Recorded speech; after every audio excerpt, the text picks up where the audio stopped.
Hi friends, ఎలా ఉన్నారు? ముందుగా మనమైతే మెదక్ డిస్టిక్ వెళ్దామండి. చాలా రోజుల తర్వాత మీ ముందుకు వచ్చాను కదండి, అందుకనే ఒక మంచి టూర్ ప్లాన్తో మీ ముందుకు వచ్చేసానమాట. ఇక్కడ మెదక్ డిస్టిక్లో ముందుగా అమ్మవారి దేవాలయానికి వెళ్దామండి. ఇక్కడ ఏడుపాయల జాతర అనేది ఫేమస్ కదండి. ఏడుపాయల జాతరని ముందుగా చూద్దాము. ఇక్కడ నదులు 7 నదులు అనేటివి పాయలుగా వచ్చి ఇక్కడ కలిసిపోయి ఒక నదిగా ఏర్పడుతుందండి. అందుకే ఇక్కడ ఏడుపాయల నది అని దీనికి పేరు వచ్చిందనమాట. వాటర్ ఫ్లో అనేది కంటిన్యూస్గా ఉండడం వల్ల ఇక్కడ నాచు ఉందండి. దానిపైన కాలు పెట్టారంటే పడిపోయే ప్రమాదం ఉందన్నమాట. అందుకే పిల్లలతో వెళ్ళినప్పుడు చాలా జాగ్రత్తగా ఉండాలండి. పెద్దవాళ్ళు సపోర్ట్ తీసుకొని పిల్లలకి హెల్ప్ చేస్తూ ఉండాలన్నమాట. ఎలాగో సమ్మర్ హాలిడేస్ వచ్చాయి కదండి. సమ్మర్లో ఎండల వల్ల బయటికి వెళ్ళలేకపోయాము. అందుకనే ఒక వర్షం పడిన తర్వాత అయితే వెదర్ కూల్ ఉంటుంది కదా అని మా గల్లీలో ఉన్న లేడీస్ అందరం కలిసి పిల్లల్ని తీసుకొని అలా సరదాగా టూర్కి వెళ్ళామన్నమాట.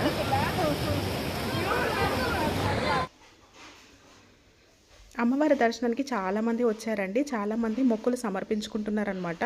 మేకపోతులు అవన్నీ తీసుకొని వచ్చి సమర్పించుకుంటున్నారు.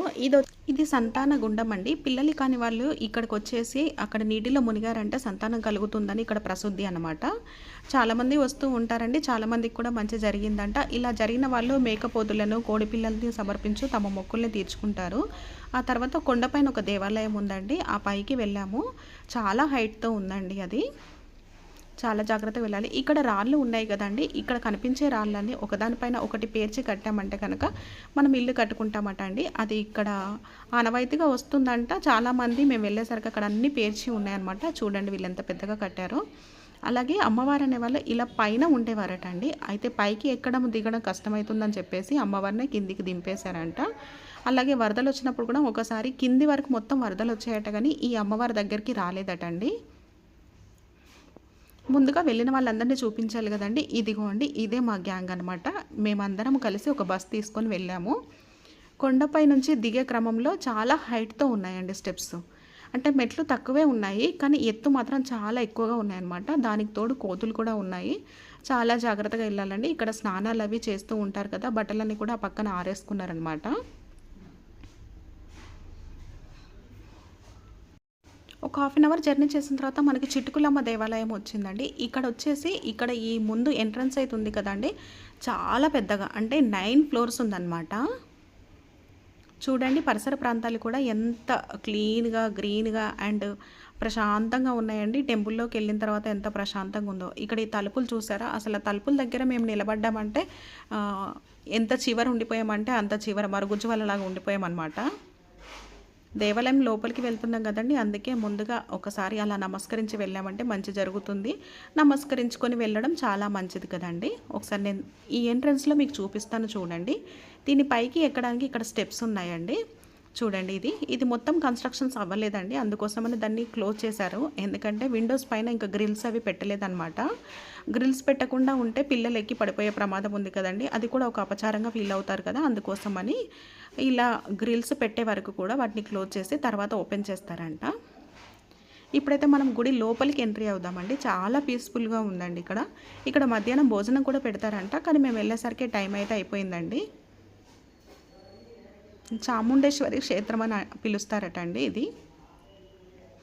ఇక్కడ వచ్చేసి ఎదురుగా చాముండేశ్వరి దేవి, రాజరాజేశ్వరి దేవి, చాముండేశ్వరి దేవి, అమ్మవారి ఏ రూపాలు, పేరేదైనా అమ్మవారు ఒకరే కదండి, రకరకాల రూపాల్లో ఉంటారనమాట.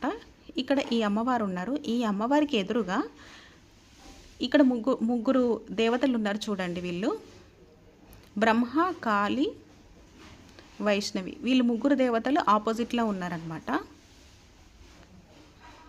ముందుగా చాముండేశ్వరి దర్శనం చేసుకొని తర్వాత ఇటువైపున కాళీ మాత దర్శనం చేసుకొని ఇటువైపు వచ్చేసామండి. తర్వాత అనేది బయటికి వచ్చేసాము. ఇంకా చూడండి ఒకసారి మీకు గుడి గోపురాన్ని అయితే చూపిస్తాను. ఇది ఎంత పెద్దగా ఉందంటే 9 ఫ్లోర్స్ అండి. ఎగ్జాక్ట్లీ మా పిల్లలు కౌంట్ చేశారు, 9 ఫ్లోర్స్ ఉందన్నమాట. ఇంకా అవ్వలేదండి కన్స్ట్రక్షన్స్, ఇదంతా కూడా ప్రాసెస్లోనే ఉంది. ఇది పూర్తి కన్స్ట్రక్షన్ అయ్యేసరికి ఇంకా పెద్దగా ఉంటుందేమో. నెక్స్ట్ వచ్చేసి మనం మెదక్లోనే ఫేమస్ కదండి, మెదక్ చర్చికి వచ్చేసాము. ఇది ఆసియాలోనే 2nd లార్జెస్ట్ చర్చ్ అండి. మామూలుగా తిరుపతి దేవాలయంలో ఉండే హుండీ ఆదాయం కన్నా మెదక్లో ఉండే హుండీ ఆదాయం ఎక్కువ అండి. ఎందుకంటే ఇక్కడికి ఫారినర్స్ వస్తూ ఉంటారు కదా, మనం రూపాయి ఇస్తే వాళ్ళు డాలర్స్ ఇస్తారనమాట. అలా ఇక్కడ మెదక్ ఆదాయం అనేది ఎక్కువగా ఉంటుందండి. చాలా పెద్దగా ఉందండి, ఎంత పెద్దగా ఉందో.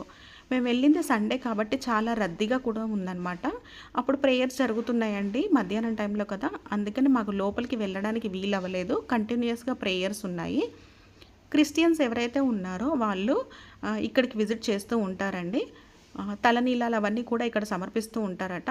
అంటే హిందువులకి మన తిరుపతి దేవాలయం అనేది ఎలానో క్రిస్టియన్స్కి అనేది మెదక్ చర్చ్ అనేది అలా అనమాట. సరే, రిలీజియన్ ఏదైనా సరే అన్ని మతాలను అయితే మనం ఆచరిస్తాం కదండి. నెక్స్ట్ మనం వర్గాలకు వచ్చేసామండి. ఇక్కడ ఈ పిల్లలు ఉన్నారు కదండి, వీళ్ళందరూ కూడా మన పాఠశాలలు అయితే ఎలా ఉంటాయో ఇలా సంస్కృత పాఠశాలలు ఇక్కడ ఉంటాయట అండి. చాలామంది పిల్లలు ఉన్నారు. వీళ్ళందరూ అయ్యగారి పిల్లలు అనుకుంటాను. ఎందుకు అని అంటే అందరికీ పిలకలు ఉన్నాయండి వెనకాల. ఇది చాలా హైట్లో ఉందండి. ఇక్కడ ఈ దేవస్థానం ఏదైతే ఉందో చాలా హైట్లో, అంటే ఎదురు కొండలాగా ఉందన్నమాట. అది ఎక్కడానికి వీలు కాని వాళ్ళు ఇలా పక్కన స్టెప్స్ ఉన్నాయి కదండి, అది ఎక్కుతూ వెళ్ళాలి. ఈ ఒక్క దేవాలయాన్ని మనం సందర్శించామంటే 5 దేవాలయాలు, 5గురు దేవుళ్ళని మనం సందర్శించినట్టండి. ముందుగా మనం లెఫ్ట్ సైడ్ వెళ్తే వెంకటేశ్వర స్వామి దేవాలయం ఉందండి. చాలా పీస్ఫుల్గా ఉందన్నమాట. మంచి గ్రీనరీతో, మంచి కలర్ఫుల్గా, ఎంత నీట్గా ఉందో. యాక్చువల్లీ ఈ కొండపైన ఉండే దేవాలయాలన్నీ కూడా మనం ఎక్కేటప్పుడు ఇబ్బందిగా ఉన్నా, ఎక్కిన తర్వాత పైనుంచి కిందికి చూస్తే సిటీకి దూరంగా ప్రశాంతంగా మంచి వాతావరణంలో ఉన్నట్టు మనకి కనిపిస్తూ ఉంటుంది కదా, అలా అన్నమాట. ఇదిగోండి కొండల నడమ సుబ్రహ్మణ్యేశ్వర స్వామి, వెంకటేశ్వర స్వామి, శివయ్య, సరస్వతీమాత, వినాయకుడు వీళ్ళందరూ ఉన్నారనమాట ఇక్కడే. ముందుగా అయితే మనం వెంకటేశ్వర స్వామిని దర్శించుకున్నాం కదండి. ఆ పరిసర ప్రాంతాల్లో మీకు చూపిస్తున్నాను, ఒక్కసారి చూడండి. మామూలుగా ఈ రూట్లో మనం వెళ్ళామంటే, అంటే ఇక్కడ మనకి మెదక్ వెళ్ళాము కదండి, ఈ రూట్లో వెళ్ళామంటే కనుక ఒక 5 పుణ్యక్షేత్రాలను మనం దర్శించాలన్నమాట. కొమరవెల్లి కూడా అండి, కానీ కొమరవెల్లిలో చాలా ఎక్కువ మంది ఉండడం వల్ల మేము దాన్ని షూట్ చేయలేకపోయాను. అప్పటికి కూడా లైటింగ్ అనేది చాలా డార్క్ అయిపోయిందండి. ఇప్పుడు నెక్స్ట్ వచ్చేసి మనము ఈ సరస్వతి మాత టెంపుల్ ఉంది కదండి, లోపలికి ఎంట్రీ ఇస్తున్నాం అనమాట. ఒక వెంకటేశ్వర స్వామి మాత్రం ఒక వైపున ఉన్నారండి. మిగతా అన్ని దేవుళ్ళు కూడా అన్నీ ఒకవైపున, అంటే ఒకటే దగ్గర ఉన్నాయన్నమాట. లోపల పార్ట్స్ లాగా డివైడ్ అయిపోయి వేరువేరుగా ఉన్నాయి. ఇందాక చెప్పాను కదండి కొండ పైన అని, మనం ఇంకా పైకి వెళ్తూనే ఉండాలి. ఇది కొబ్బరికాయలు కొట్టే స్థలం అండి. ఈ చెప్పులు ఏవైతే ఉన్నాయో అవి అక్కడ బయట ఇప్పేసి రావాలన్నమాట. ఇదిగోండి ఇదే దేవాలయము, ఇది ఎంట్రీ అండి.